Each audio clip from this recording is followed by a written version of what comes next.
চায় না।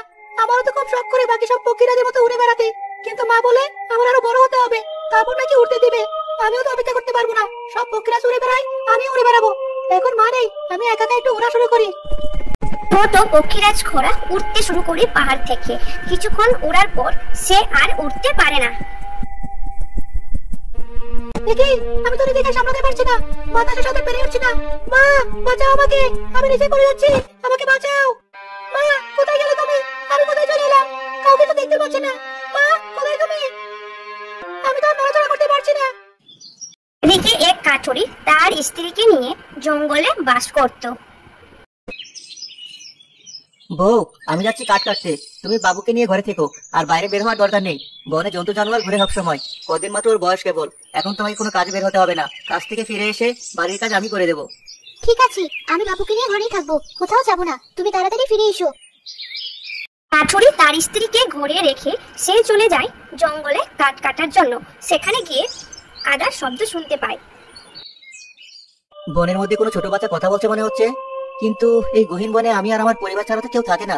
তাহলে এখানে ছোট বাচ্চা আসবে কোথা থেকে? ওই তো কথা বলছে, গিয়ে দেখি তো একবার।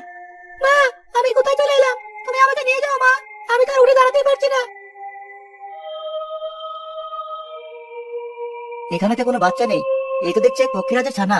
অনেক আগে শুনেছিলাম বনের এই উঁচু পাহাড়ে নাকি পক্ষীরাজ ঘোরা থাকে, অনেকে নাকি তাদের উঠতেও দেখেছে, কিন্তু এসব কথায় কোনোদিন কান দেয়নি, বিশ্বাসও করিনি। আজ তো নিজের চোখে বিশ্বাস করতে পারছি না, মনে হচ্ছে ও বিপদে পড়েছে। কাছে গিয়ে দেখি। কি হয়েছে তোমার? তুমি কে? দয়া করে আমাকে মেরো না, আমি কোনো ক্ষতি করিনি, আমাকে মেরো না। আমি সবুজ, এই বনে কাঠ কাটি, আমি তোমাকে মারবো না। তোমার কি হয়েছে বলো, আমি তোমাকে সাহায্য করব। সত্যি তুমি আমাকে সাহায্য করবে?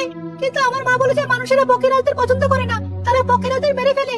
তাই তো আমার মা কখনো আমাকে এই পাহাড় থেকে নিচে নামতে দেয়নি। তোমার মা তোমাকে ভয় দেখিয়েছে, আমি এমন কিছুই করবো না। তোমার কি হয়েছে বলো আমাকে। আমি উঠতে গিয়ে পাহাড় থেকে এখানে পড়ে গেছি, অনেক ব্যথা পেয়েছি, নড়াচড়া করতে পারছি না। ঠিক আছে, তোমাকে আমার বাড়ি নিয়ে যাই, চলো। কাঠুরি পক্ষীরাজ ঘোড়াকে তুলে নিজের বাড়ি নিয়ে যায়। তার স্ত্রী পক্ষীরাজ ঘোড়াকে দেখে বলে, এটা আবার কেমন করে নিয়ে এসেছো? এমন করে তো কখনো দেখিনি। এটা পক্ষীরাজ ঘোড়া, বনের ওই পারে উঁচু পাহাড়ে থাকে ওরা। ও ঠিকভাবে উঠতে পারে না, উঠতে গিয়ে নিচে পড়ে ব্যথা পেয়েছে। ও সুস্থ হয়ে উঠতে শেখার আগ পর্যন্ত এখানেই থাকবে, এরপর ও যখন উঠতে শিখবে তখন চলে যাবে। ঠিক আছে। স্বামী স্ত্রী মিলে পক্ষীরাজকে যত্ন করে বড় করে তুললো। আমাদের পক্ষীরাজ কিন্তু এই কদিনে বেশ সুন্দর উঠতে শিখে গেছে। হ্যাঁ, আর কিছুদিন গেলে আর উপরের দিকে উঠতে পারবে। এখন অতটা পারে না, বাতাসের সাথে পেরে উঠতে ওর আর একটু সময় লাগবে। হ্যাঁ, আরেকটু ওরা শিখলে আমি আমার মায়ের কাছে ওই উঁচু পাহাড়ে চলে যেতে পারবো। কিন্তু তোমাদের কথা খুব মনে পড়বে, মাঝে মাঝে তোমাদের কাছে উড়ে আসবো। ঠিক আছে, তাই এসো।